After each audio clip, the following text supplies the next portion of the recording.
Bismillahirrahmanirrahim. Assalamualaikum warahmatullahi wabarakatuh.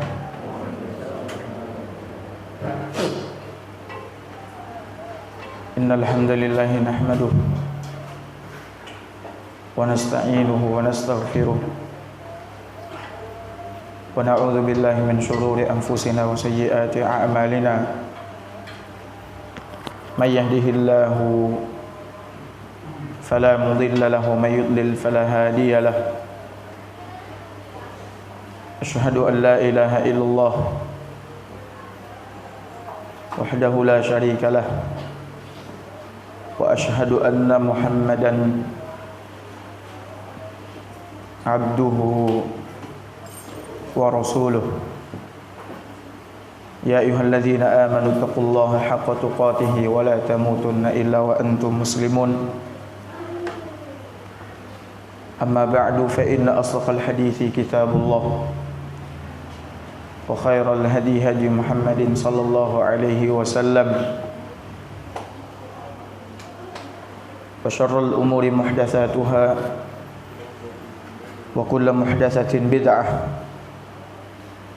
وكل بدعة ضلالة وكل ضلالة في النار. Bapak Ibu hadirin hadirat jamaah yang semoga senantiasa dirahmati oleh Allah Azza wa Jalla. Al-Imam Nawawi rahimahullahu taala berkata, ar-rabi', hadis yang keempat dalam bab al-mubadarah ilal khairat, bersegera mengerjakan kebaikan dan bersungguh-sungguh di dalam mengerjakannya. An Abi Hurairah radhiyallahu anhu qala, dari Abu Hurairah radhiyallahu anhu dia berkata, jaa rajulun ila Nabi sallallahu alaihi wasallam faqala, seseorang datang kepada Rasulullah sallallahu alaihi wasallam dan dia bertanya, ya Rasulullah, ayyu sadaqati a'zamu ajra, wahai Rasulullah, sedekah apakah yang paling besar pahalanya? Sedekah apakah yang paling besar pahalanya? Qala, lalu Nabi sallallahu alaihi wasallam menjawab, anta saddaqa wa anta sahihun syahih. Sedekah yang paling besar pahalanya adalah engkau bersedekah ketika engkau berada dalam keadaan sehat walafiat. Bersedekah dalam keadaan apa? Sehat. Syahih, kikir, pelit. Takhshal faqra wa ta'mulul ghina. Kau bersedekah dalam keadaan sehat, kikir,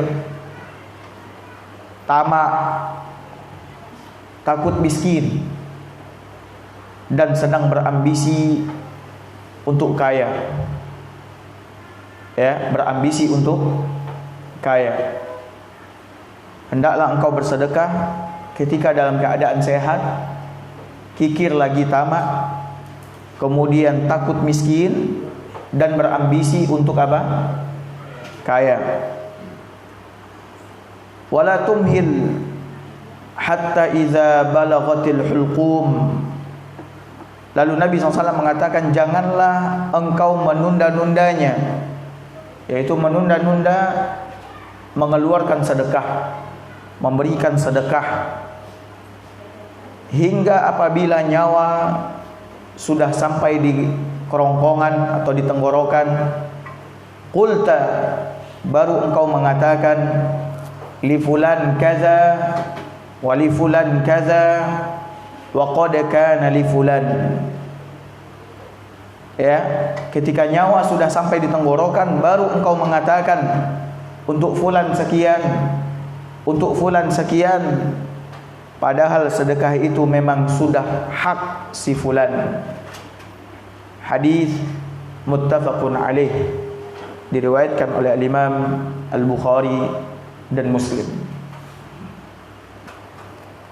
Jadi ada seorang sahabat yang datang kepada Nabi SAW kemudian bertanya tentang sedekah yang paling besar pahalanya. Dan memang di antara kebiasaan sahabat sering bertanya kepada Nabi SAW. Ada yang datang bertanya, ayul a'mali afdal, amalan apa yang paling dicintai oleh Allah, amalan apa yang paling utama. Ada yang bertanya, amalan apa yang dapat membawaku ke surga dan menjauhkanku dari neraka.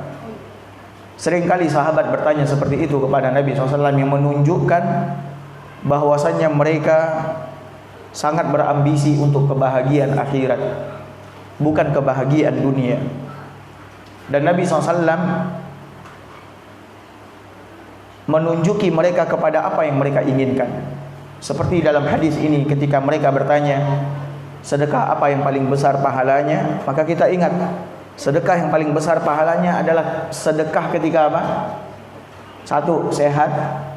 2. Kikir lagi tamak. Kemudian yang ketiga, takut miskin. 4. Berambisi untuk kaya. Dan jangan sampai menunda-nunda, kata Nabi SAW, hingga apabila nafas sudah sampai di tenggorokan, artinya kita sudah berada di rancang kematian, baru kita mengatakan, ya, li fulan kaza, untuk si fulan segini, untuk si fulan segini, ini diwakafkan ke sini, ini diberikan ke sini. Padahal kata Nabi SAW, sedekah itu memang sudah menjadi hak si fulan. Di antara pelajaran kandungan hadis yang bisa kita ambil, yang pertama, sedekah di waktu sehat lebih utama daripada sedekah di waktu sakit.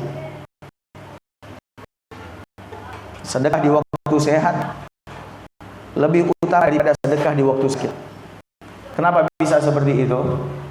Karena pada umumnya kekikiran akan menguasai jiwa manusia pada saat mereka sedang sehat atau sedang kikir, sedang sakit, sedang sehat.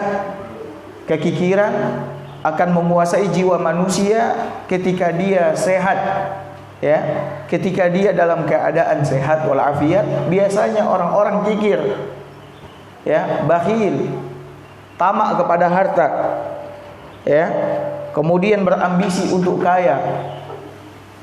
Pada saat itulah syaitan begitu gencar menakut-nakutinya dari kemiskinan, dan syaitan pun terus-menerus mengiming-iminginya dengan panjang umur serta kebutuhannya akan harta benda. Ya, syaitan, di antara kerjaan syaitan apa? Mengiming-imingi manusia, ya, dengan kemiskinan. Dan ini disebutkan oleh Allah Subhanahu wa taala di dalam Al-Qur'an, bahwasannya syaitan membisikkan kepada manusia untuk tidak bersedekah, takut miskin, sehingga orang-orang ini enggan untuk mengeluarkan hartanya. Padahal Nabi SAW telah bersumpah dengan nama Allah Subhanahu wa taala, ya, bahwa harta sedekah itu tidak akan mengurangi harta kita. Mana qasamanun min shadaqah, tidak akan pernah berkurang harta karena sedekah, enggak akan pernah berkurang. Yang ada apa? Yang ada Allah Subhanahu wa taala akan menumbuhkan harta itu dengan karunia-Nya, dengan keutamaannya. Sebagaimana di dalam hadis Nabi SAW menjelaskan, tidaklah seseorang bersedekah dengan 1 biji kurma lalu diterima oleh Allah Azza wa Jalla dengan tangan kanannya. Allah ambil sedekah hambanya yang dikeluarkan ikhlas karena mengharapkan ridhonya, Allah ambil dengan tangan kanannya, lalu Allah pelihara sedekah tersebut, sehingga sedekah itu, kata Nabi SAW, berubah menjadi bagaikan gunung. Bayangkan sedekah dengan 1 biji kurma Allah pelihara, Allah jaga, lalu Allah tumbuhkan sedekah itu berubah menjadi sebuah gunung yang besar, dan hamba itu akan melihatnya kelak pada hari apa? Hari kiamat. Hamba itu akan melihat pada hari kiamat bagaimana pahala sedekah itu sangat luar biasa. Makanya di dalam Al-Quran Allah Subhanahu wa ta'ala menjelaskan kepada kita bahwasannya seseorang ketika mati, yang paling dia angan-angankan adalah dia dikembalikan ke kehidupan dunia. Untuk apa? Fa as-saddaqa wa akum minas shalihin, agar aku bisa bersedekah dan agar aku bisa mengerjakan amal soleh. Ya. Makanya oleh karena itu syaitan menakut-nakuti manusia dengan kemiskinan, dan syaitan pun terus mengiming-iminginya dengan umur panjang serta kebutuhannya akan harta benda. Sebagian orang beranggapan, dan ini sesuai dengan apa yang Allah sampaikan di dalam Al-Quran, ya, beranggapan bahwasanya banyak harta panjang umur. Kenapa? Karena dengan banyak harta, kalau dia sakit dia bisa pergi berobat ke sana, dia bisa pergi berobat ke sini. Makanya Allah Subhanahu wa ta'ala sebutkan di dalam surat Al-Humazah, wailul likulli humazatil lumazah. Celakalah orang yang suka humazah dan lumazah. Lumazah adalah orang yang suka mencela, baik mencela dengan lisan ataupun mencela dengan perbuatan. Kemudian Allah sebutkan sifat mereka yang suka mencela, ya, dengan lisan dan perbuatan, suka mengumpat. Allah sebutkan sifat mereka, allazi jama'a malau wa 'addadah, yang suka mengumpulkan harta dan menghitung-hitung harta. Mengumpulkan harta dan menghitung-hitung harta, tamak terhadap harta, dan sangat berlebih-lebihan di dalam mencintai harta, sehingga kerjaannya dari pagi sampai tidur kerjaannya menghitung-hitung harta terus, walaupun hartanya tidak bertambah. Ada orang yang seperti itu, hartanya nggak bertambah dan nggak berkurang, akan tetapi karena kecintaannya kepada harta, dia suka menghitung-hitung harta, suka melihat-lihat hartanya, suka membuka-buka berangkas hartanya, dompet hartanya, padahal hartanya tidak bertambah dan tidak berkurang. Lalu apa kata Allah Azza wa Jalla? Yahsabu anna malahu akhladah. Dia mengira bahwasanya hartanya dapat mengekalkannya. Dia mengira bahwasanya hartanya dapat mengekalkannya. Dengan hartanya yang banyak dia akan kekal, dia akan hidup panjang, dia akan ada juga yang mengatakan di antara para ulama, namanya akan dikenal dan disebut-sebut oleh manusia sekalipun mati, telah mati. Tidak. Tapi banyak orang yang berharta mati, akan tapi karena dia seorang yang pelit, kikir, tidak pernah bersedekah. Apakah orang-orang menyebutnya? Tidak. Yang disebut oleh orang-orang yang berbuat baik, orang-orang yang mengerjakan amal soleh. Fulan dahulunya adalah orang yang suka bersedekah, bahkan dijadikan sebagai simbol ahli sedekah. Seperti siapa? Seperti Hatim At-Tai. Hatim At-Tai, ya, adalah orang yang sangat gemar bersedekah, sehingga kalau disebut seseorang seperti Hatim At-Tai, itu adalah orang yang memang sangat gemar dan suka bersedekah, ya. Jadi dia mengira bahwasanya hartanya dapat mengekalkannya, mengabadikannya, memberikan dia umur panjang. Dibantah oleh Allah dengan mengatakan, kal la yumbazanna fil hutam. Sekali-kali tidak, kata Allah Azza wa Jalla, sungguh dia benar-benar akan dilemparkan ke dalam neraka hutamah. Neraka hutamah adalah neraka yang akan menghancurkan apa saja yang dilemparkan. Dan yang dilemparkan ke dalam neraka hutamah bukan dia saja, bukan dirinya saja, akan tetapi sekaligus dengan hartanya akan dilemparkan oleh Allah Azza wa Jalla ke dalam apa? Neraka hutamah. Jadi syaitan kerjaannya adalah menakut-nakuti manusia dengan kemiskinan. Dan kita tak perlu takut dengan kemiskinan. Bahkan Nabi sendiri telah menyatakan dengan bersumpah, wallahi mal faqra akhsha alaikum, demi Allah bukan kemiskinan yang aku takutkan menimpa kalian. Kalau kalian miskin, kalian pasti bisa melewatinya, kata Nabi SAW. Kalian pasti bisa melaluinya, pasti bisa sabar menghadapinya. Tapi yang aku takutkan, kata Nabi SAW, Allah bukakan untuk kalian perbendaharaan dunia, harta-harta dunia, sehingga kalau itu udah dibukakan oleh Allah Azza wa Jalla, maka kalian berlomba-lomba meraihnya, menggapainya, sebagaimana orang-orang terdahulu berlomba-lomba mencarinya, sehingga harta itu pun menghancurkan kalian sebagaimana telah menghancurkan orang-orang sebelum kalian. Ini yang ditakutkan oleh Nabi SAW. Ya, Allah bukakan pintu-pintu dunia, Allah bukakan pintu-pintu perbendaharaan dunia. Sehingga apa? Sehingga kalian makin berlomba-lomba berambisi mencari harta. Tidakkah pernah kita melihat orang yang usianya sudah di atas 50, di atas 60, semakin tua semakin cinta dengan harta. Udah berusia 70 tahun, semakin tua semakin gila harta. Kenapa? Karena fitnah harta begitu sangat hebat, begitu sangat besar. Dan betapa banyak orang-orang yang tertipu dengan dunia ini. Padahal Allah telah menjelaskan di dalam Al-Quran bahwasanya dunia adalah perhiasan yang menipu. Perhiasan yang menipu. Ya, disebutkan dalam sebuah riwayat, Isa alaihissalam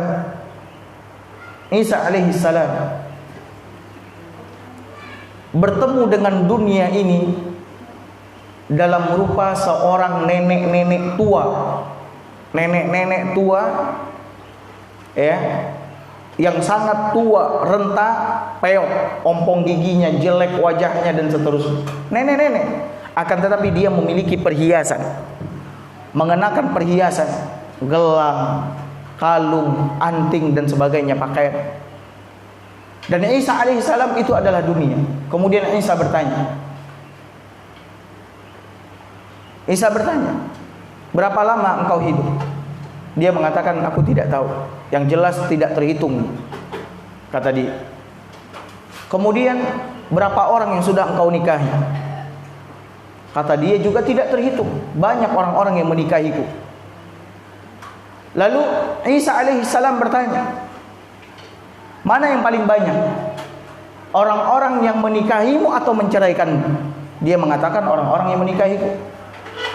Lalu apa yang kau perbuat dengan mereka? Aku hancurkan dan binasakan mereka. Aku hancurkan dan binasakan mereka. Ini perkataan dunia kepada Isa alaihissalam, yang datang dalam wujud nenek-nenek tua, renta, peot.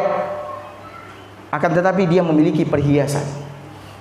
Dan dia mengatakan bahwasanya yang menikahinya sangat banyak dari jumlah manusia ini. Dan yang dia lakukan adalah menghancurkan dan membinasakannya. Tapi banyak orang yang tidak mengambil pelajaran. Banyak orang yang tertipu. Banyak orang yang terbuai dengan dunia, sehingga dia sibuk dengan dunia. Dia tinggalkan sholat, dia tinggalkan zikir, dia tinggalkan membaca Al-Quran, dia tinggalkan ketaatan kepada Allah Azza wa Jalla. Makanya oleh karena itu, Bapak Ibu hadirin hadirat yang dimuliakan oleh Allah Azza wa Jalla, jangan tertipu oleh dunia. Dunia ini sementara. Ya, dunia ini sementara, tidak akan lama. Ya, dia adalah perhiasan yang menipu, sebagaimana yang disebutkan oleh Allah Azza wa Jalla.